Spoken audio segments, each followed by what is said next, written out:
Today on Fun King Garage, I'm finally going to take that 6.4 liter Ford engine off of the chassis to make room for the Cummins. I get to use this old girl today.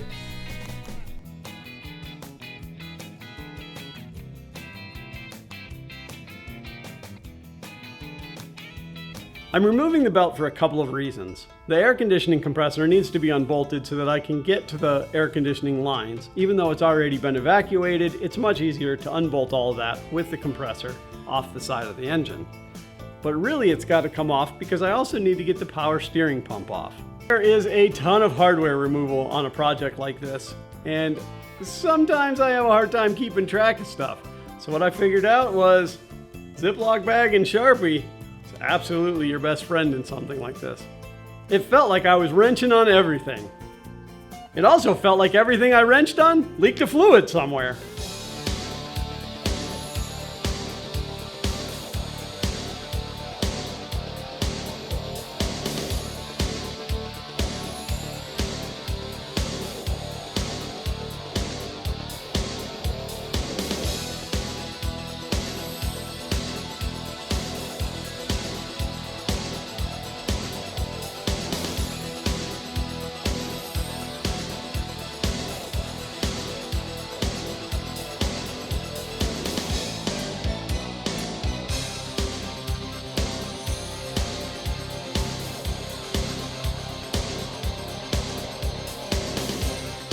Man, why does it seem like everything I disconnect on here, fluid pours out? It's either water, or power steering fluid, or diesel fuel. I unhook something, and more fluid is hitting the floor.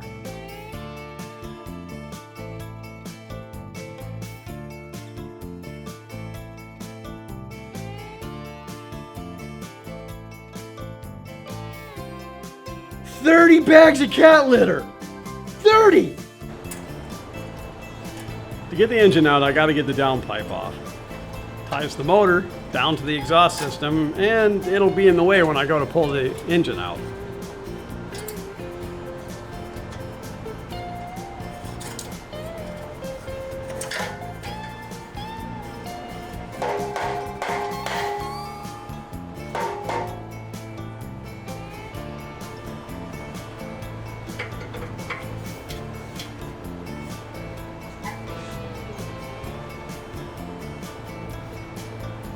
The T-band clamps on there were definitely stuck, but a little persuasion with a hammer,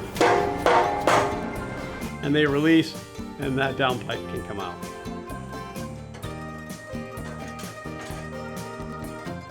Something very critical about doing a Cummins swap, you need to know where the transmission is because you're going to be moving it back.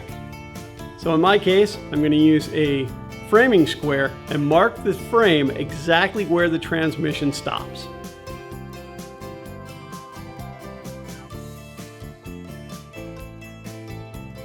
I'm leaving the transmission in the truck and only removing the motor.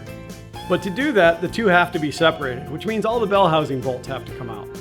So they thread through the transmission and into the back of the block, so we'll take all of those out.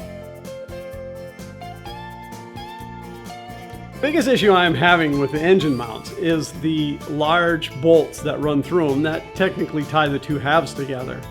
They were super tight, and of course they have Loctite on them. Now, when I got around to the driver's side, in fairness, I had a little more trouble, but that's only because I was turning the bolt the wrong way. Yeah, I'm human, and once in a while I mess up.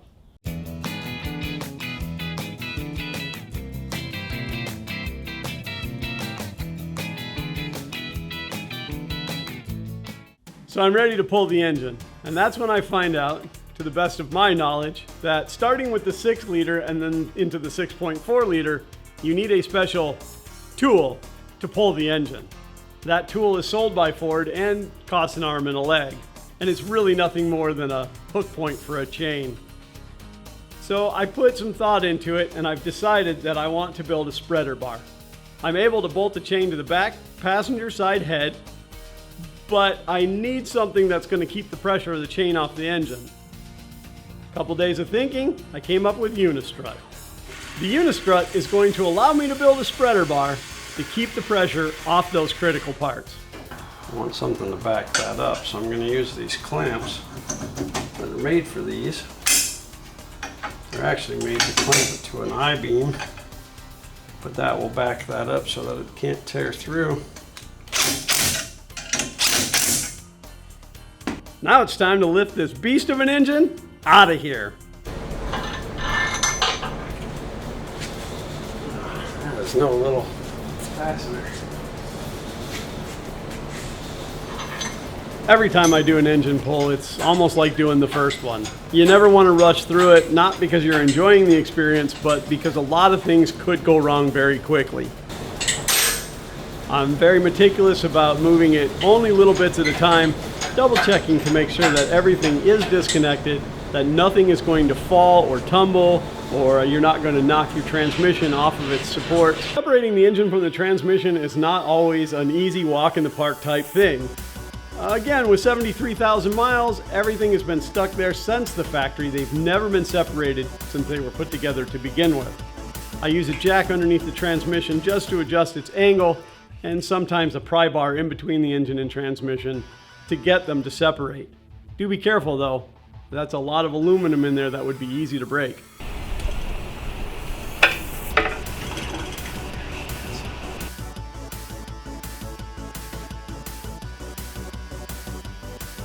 On a project this large, there are many milestones, but this one is really special to me because this truly is the first milestone that marks where the Ford no longer has a Ford power plant and it has made room for that Cummins.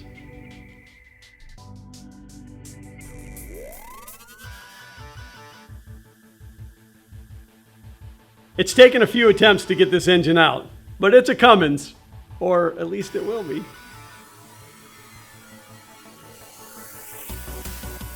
I have to admit, there's a little bit of mixed emotion in this. I am excited to get the 6.4 out, because again, that means there's room for the Cummins. But it also saddens me a little because the truck only had 73,000 miles and was well maintained. I shouldn't be taking the motor out this early.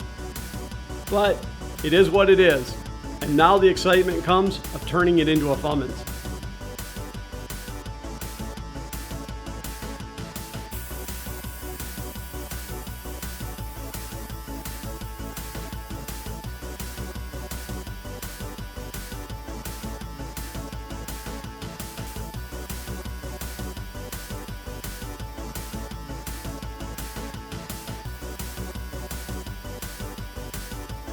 Sit like this, it's not balanced, it's back heavy.